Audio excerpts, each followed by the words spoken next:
మహాగణుడును మహోన్నతుడును పరిశుద్ధుడును నిత్య నివాసి అయిన యేసుక్రీస్తు పరిశుద్ధ నామమును ఈ ఉదయకాల శుభములు మీకు తెలియజేస్తున్నాను. ఇది నా దేవుని యొక్క వాహనము. 144వ కీర్తన మొదటి వచనం. దేవుడు నిన్ను వలె నీ పొరుగు వారిని ప్రేమించు అని ఆజ్ఞించినప్పుడు మరి యుద్ధంలో నేర్పాల్సినటువంటి అవసరం ఏముంది మనకి అనేటువంటి సందేహం అందరికీ కలగవచ్చు పిల్లలు. కానీ అపోస్తులైనటువంటి పౌలు 2వ కొరింథీ పత్రిక 10వ అధ్యాయము 3వ వచనంలో మాట్లాడుతూ, మేము శరీరదారులమై నడుచుకుంటున్నాను, శరీర ప్రకారము యుద్ధము చేయము అని అంటాడు. మరి శరీరదారులుగా ఉన్నప్పుడు శరీరపరంగా యుద్ధం చేయక ఇంకెలా చేస్తాడు అని కనుక ఆలోచన చేస్తే అసలు మనము ఎవరితో పోరాడుతున్నాము అనేది ఆలోచన చేయాలి పిల్లలు. ఎందుకంటే శరీరదారులందరూ కూడా మనకు స్నేహితులుగా సహోదరులుగా ప్రభు చదివించినప్పుడు వారితో మీరు పోరాటం చేయబాకండి, సహోదర ప్రేమ కలిగి ఉండండి అన్నప్పుడు మరి యుద్ధము ఎందుకు నేర్పుతున్నాడు ప్రభు అని కనుక ఆలోచన చేస్తే అసలు ముందు మనము పోరాడేది ఎవరితో అనేది ఆలోచన చేయాలి.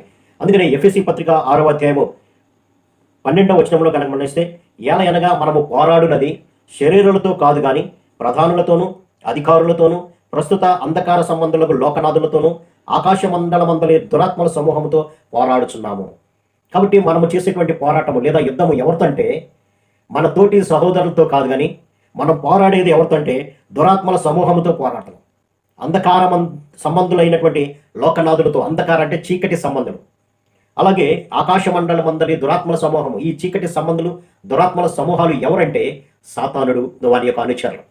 ఈ యొక్క సాతానుడు అనుచరులు ఏం చేస్తారు అంటే మనము దేవుని యొక్క వాక్యానికి లోబడకుండా ఉండినట్లుగా, దేవుడు మన కొరకు ఇస్తున్నటువంటి ఆ గొప్ప రక్షణను, ఆ గొప్ప మారు మనసును, ఆ నిత్య జీవాన్ని పొందుకోనీయకుండా మనము శరీర సంబంధమైనటువంటి ఆశలను నెరవేర్చుకోవాలనేటువంటి ఆలోచనతో అనునిత్యము వారు మనతో పోరాటం చేస్తున్నారు పిల్లలు. అందుకని ఇక్కడ అంటాడు, మీరు ప్రధానులతోనూ అధికారులతోనూ, ఈ దురాత్మల సమూహం యొక్క అధికారులు ఉన్నారు, దురాత్మ సమూహం యొక్క ప్రధానులు ఉన్నారు, వారితో మనము అనుదినము కూడా పోరాడుతూనే ఉన్నాం పిల్లలు. అందుకనే సాతానుడు ఎవరిని మృంగిదమో అని గర్జించు సింహంలాగా ప్రతి దినము అటు ఇటు తిరుగుతున్నట్లుగా మనం గమనించవచ్చు. యోబు గ్రంథం 1వ అధ్యాయంలో కూడా సాతాన్ని ప్రభు అడుగుతాడు, నువ్వు ఎక్కడి నుంచి వచ్చావు అంటే భూమి మీద నేను అటు ఇటు తిరుగుతూ వచ్చాను. అటు ఇటు తిరగటం ఎందుకంటే ప్రతి యొక్క విశ్వాసిని కూడా, లేదంటే దేవుని వైపు తిరగకుండా ప్రతి మానవుని కూడా శరీరాశలు, నేత్రాశలు, జీవపు డంబాలు నెరవేర్చుకునేటట్లు వారిని ప్రోత్సహిస్తూ దేవుని నుంచి దూరం అయ్యేటట్లు చేసేటమే వాటి యొక్క పని పిల్ల. మరి అటువంటి వాటితో పోరాడాల్సినటువంటి అవసరత విశ్వాసికి ఉన్నది పిల్ల. ఎలాగో లోకనాథులు లోకంతోనే కలిసిపోతారు, సాతానుతోనే కలిసిపోతారు. కానీ విశ్వాసముగా జీవించాలని ఎవరైతే దేవుని యొక్క సన్నిధిలో ఉండాలని ఆశపడతారో వారిని మాత్రమే సాతానుడు తీసుకుపోతూ ఉంటాడు. అటువంటి వాటితో నిరంతరము మనం పోరాడాలి. ఎలా పోరాడాలంటే ఆ పోరాటాన్ని ప్రభువే నేర్పుతాడు. ఎలా నేర్పుతాడు అంటే ఆయన వాక్యము చదవడం ద్వారా, ప్రార్థన చేయడం ద్వారా, దేవుని స్తుతించడం ద్వారా ప్రభు మనకు నేర్పిస్తూ ఉంటాడు. కాబట్టి సాతానుడు మనల్ని ప్రేరేపిస్తూ ఉంటాడు. కాబట్టి దాన్ని ఎదుర్కోవడానికి కావాల్సినటువంటి శక్తిని దేవుని యొక్క వాక్యము ద్వారానే మనకు సాధ్యపడుతుంది. ఎప్పుడైతే వాక్యము చదువుతూ ఉంటామో దేవుని సంబంధమైనటువంటి జ్ఞానాన్ని మనకి ఇస్తూ ఉంటాడు. ఆ జ్ఞానము ద్వారానే మనము సాతానుని ఎదుర్కోగలుగుతాం. ఎప్పుడైతే ప్రార్థన చేస్తూ ఉంటామో దేవుడు మన ప్రార్థనతో ఆయన శక్తిని కూడా మనకు కలుగజేసి ప్రతి విధమైనటువంటి దురాత్మలను ఎదుర్కోవడానికి కావాల్సినటువంటి జ్ఞానాన్ని, శక్తిని ప్రభు ఇస్తూ ఉంటాడు.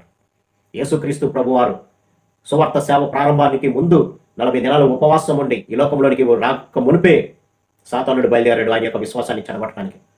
కానీ యేసుక్రీస్తు ప్రభువారు దేవుని యొక్క వాక్యం చేతనే దానికి సమాధానం ఇచ్చి దాన్ని వెళ్ళగొట్టినట్లుగా మనం గమనించుకున్నాం. అవ్వ దగ్గరికి వచ్చాడు సాతానుడు.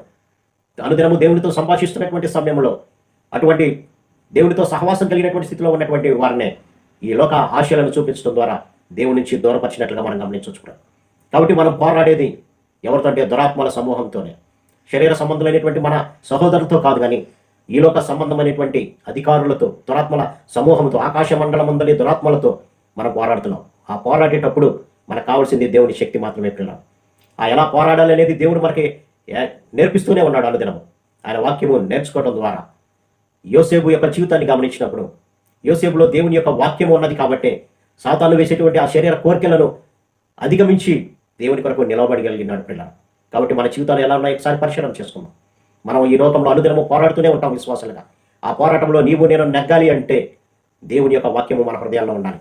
అందుకనే దేవుడిచ్చేటువంటి సర్వాంగ కవచాన్ని మనం ధరించుకున్నప్పుడు సాతాను వేసేటువంటి ప్రతి బాణం నుంచి, సాతాను వేసేటువంటి ప్రతి శోధన నుంచి మనం జయకరంగా ఎదుర్కోవడానికి కావాల్సిన శక్తిని ప్రవేశిస్తాడు. విశ్వాసాన్ని కలిగి ఉండాలి, రక్షణను కలిగి ఉండాలి, సిద్ధ మనసును కలిగి ఉండాలి.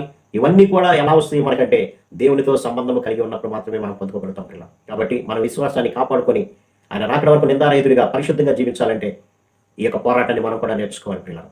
ఆ పోరాటము దేవుని యొక్క వాక్యమే మనకిస్తుంది. ఆ పోరాట పటిమ ప్రభు సన్నిధిలో ఉండటం వల్లే సాధ్యపడుతుంది. కాబట్టి మనం కూడా ఆ పోరాటాన్ని నేర్చుకుందాం. సాతాను వేసేటువంటి ప్రతి శోధనని ఎదుర్కొందాం. అట్టి కృపా పరిశుద్ధాత్మ దేవుడు మనందరూ దయచేయను గాక. ఆమేన్. ప్రార్థన. సర్వశక్తుడా, ప్రేమ గల మా తండ్రి, మాకు ఎలా యుద్ధం చేయాలో దురాత్మల సమూహంతో మీరు నేర్పించారు ప్రభు. అందుని బట్టి మీకు వందనాలు తండ్రి. మీ వాక్యమే, మీతో ప్రార్థన చేయటమే, మీ స్తుతే ఈ సమస్త కవచాన్ని మాకు ఇచ్చి సాతాను ఎదుర్కోవడానికి కావాల్సినటువంటి శక్తిని ఇస్తుందని నీ వాక్యం సెలవిచ్చింది నాయన. మీ వాక్య ప్రకారం మేము జీవిస్తున్నాయన సాతాను ఎదుర్కొని నిందారహితుడిగా మీ కొరకు సాక్షి నిలబడి మీరు ఇచ్చేటువంటి నిత్య రాజ్యాన్ని పొందుకునే భాగ్యం దయచేయమని యేసు నామములో అడిగి వేడుకుంటున్నాం తండ్రి. ఆమేన్. God bless you.